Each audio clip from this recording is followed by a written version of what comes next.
दोस्तों, जय माता दी। आइए सुनते हैं नवरात्रि के दूसरे दिन माता ब्रह्मचारिणी की व्रत कथा। माता ब्रह्मचारिणी की पूजा करने से मनोकूल जीवन साथी की प्राप्ति होती है। ये अपने भक्तों के सभी कष्ट दूर करके अभिष्ट मनोकामनाओं की पूर्ति करती हैं। माता ब्रह्मचारिणी का मंत्र जाप है: दधना कर पदाम्भ्याक्षमाला कमंडलम देवी प्रसीदमयी ब्रह्मचारिण्यनुत्तमा। शारदीय नवरात्रि के दूसरे दिन माँ दुर्गा के ब्रह्मचारिणी स्वरूप की पूजा का दिन होता है। बता दें कि ब्रह्म का अर्थ है तपस्या से है। माँ का ये रूप अपने भक्तों और सिद्धों को अनंत फल देने वाला है। इनकी उपासना से तप, त्याग, वैराग, सदाचार और संयम की वृद्धि होती है। शास्त्रों में ब्रह्मचारिणी का अर्थ तप की चारिणी यानी तप का आचरण करने वाली बताया गया है। देवी का यह रूप पूर्ण ज्योतिर्मय और अत्यंत भव्य है। इस देवी के दाएं हाथ में जप की माला है और बाएं हाथ में यह कमंडल धारण किए हैं।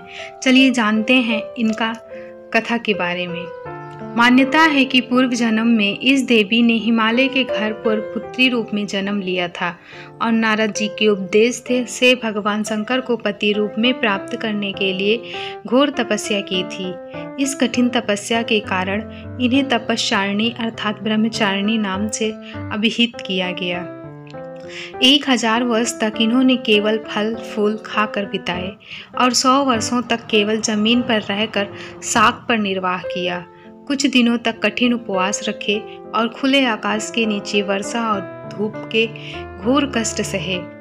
3000 वर्षों तक सूखे हुए बेलपत्र खाए और भगवान शंकर की आराधना करती रहीं। इसके बाद तो उन्होंने सूखे बेल पत्र खाना भी छोड़ दिए। कई हजार वर्षों तक निर्जल और निराहार रहकर तपस्या करती रहीं। पत्तों को खाना छोड़ देने के कारण ही इनका नाम अपर्णा नाम पड़ गया। माँ ब्रह्मचारिणी कठिन तपस्या के कारण देवी का शरीर एकदम क्षीण हो गया। देवता, ऋषि, सिद्धगण, मुनि सभी ने ब्रह्मचारिणी की तपस्या को अभूतपूर्व पुण्य कृत्य बताया, सराहना की और कहा, हे देवी, आज तक किसी ने इस तरह की कठोर तपस्या नहीं की। यह तुम्ही से ही संभव थी।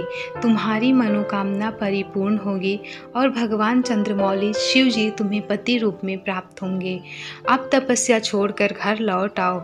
जल्द ही तुम्हारे पिता तुम्हें बुलाने आ रहे हैं। माँ ब्रह्मचारिणी देवी की कृपा से सर्व सिद्धि प्राप्त होती है।